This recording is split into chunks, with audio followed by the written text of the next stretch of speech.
Dans l'exercice 61, page 138, donc j'ai représenté la situation avec GeoGebra. J'ai mis un lien vers GeoGebra version 5, c'est la version qu'on utilise ici, GeoGebra 5. Vous avez la version 6 qui est plutôt utile quand on a une tablette ou un téléphone. C'est plutôt pensé écran de ce type-là. Si vous avez le choix, ordinateur en tout cas, si vous avez un ordinateur, c'est mieux avec la version 5, celle qu'on utilise en classe.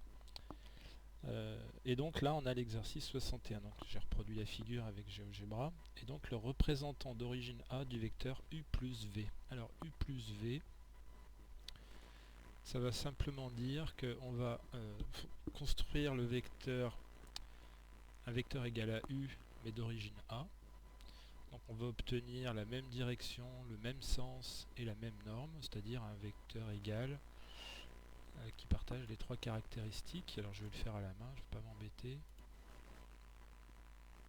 Donc d'origine A, et donc qui a la même direction, le même sens et la même norme. Donc on compte les carreaux ici, 4 vers la gauche et 3 vers le haut.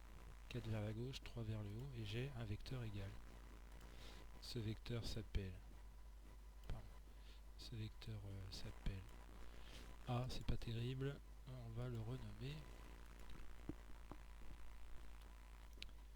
U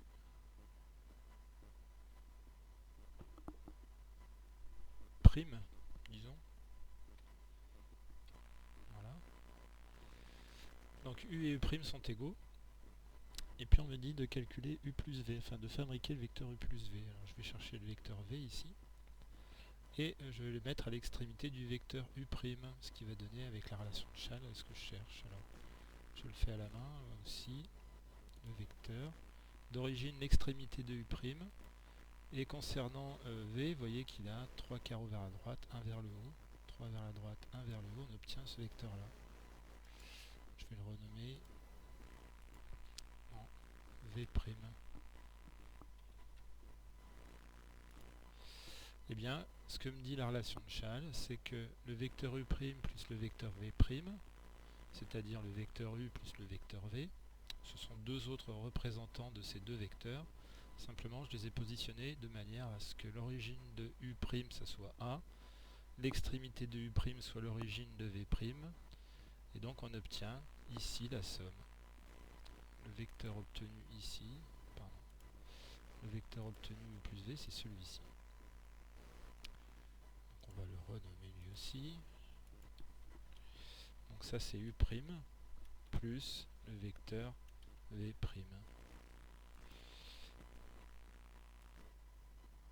Donc je vais l'écrire juste à côté pour la correction. U' égale... Il faut que vous regardiez plutôt la partie basse de la fenêtre. C'est une espèce de langage qui nous permet... comment on fait? C'est une espèce de langage qui nous permet d'écrire du texte mathématique, mais c'est la partie basse qui vous intéressera, vous, ici. U' égale V'. Et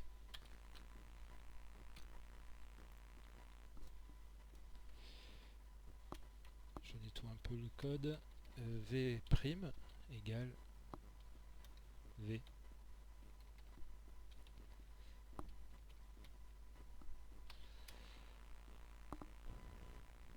D'après la relation de Schall,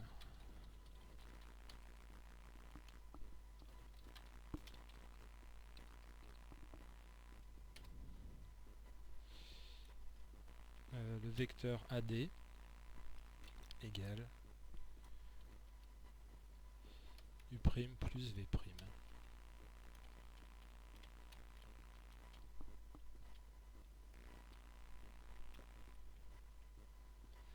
Voilà.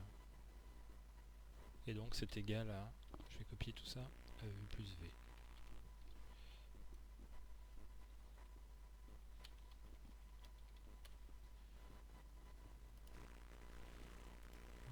Pas très bien écrit tout ça.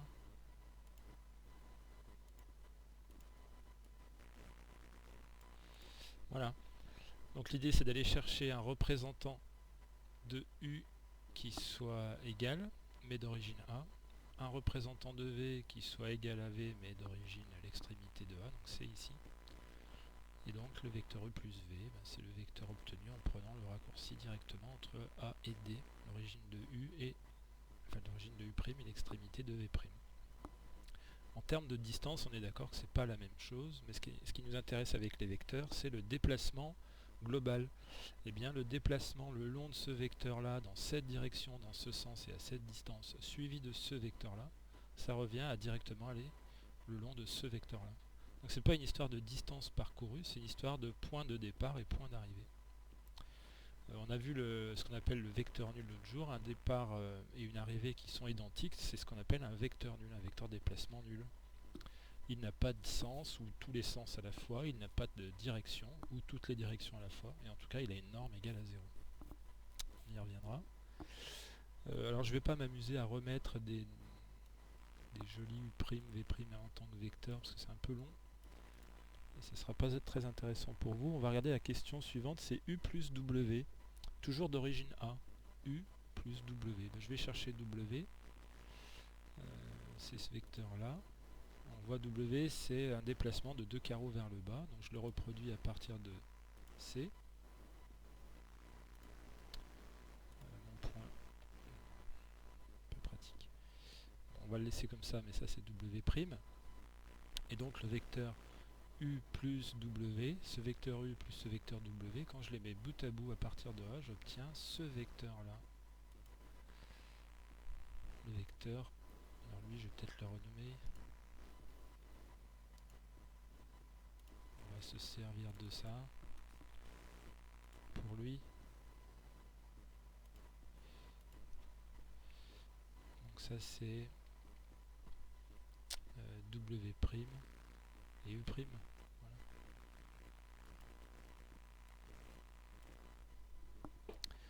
Voilà pour la question 1.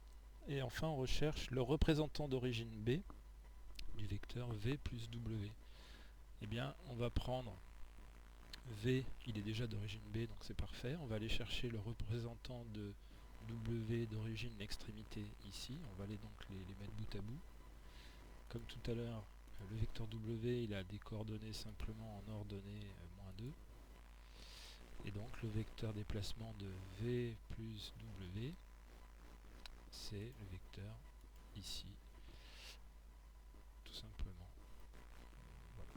Donc je vais mettre en couleur mes trois réponses, c'est ce vecteur et ce vecteur. Ce sont tous les trois les solutions qui étaient attendues pour cet exercice.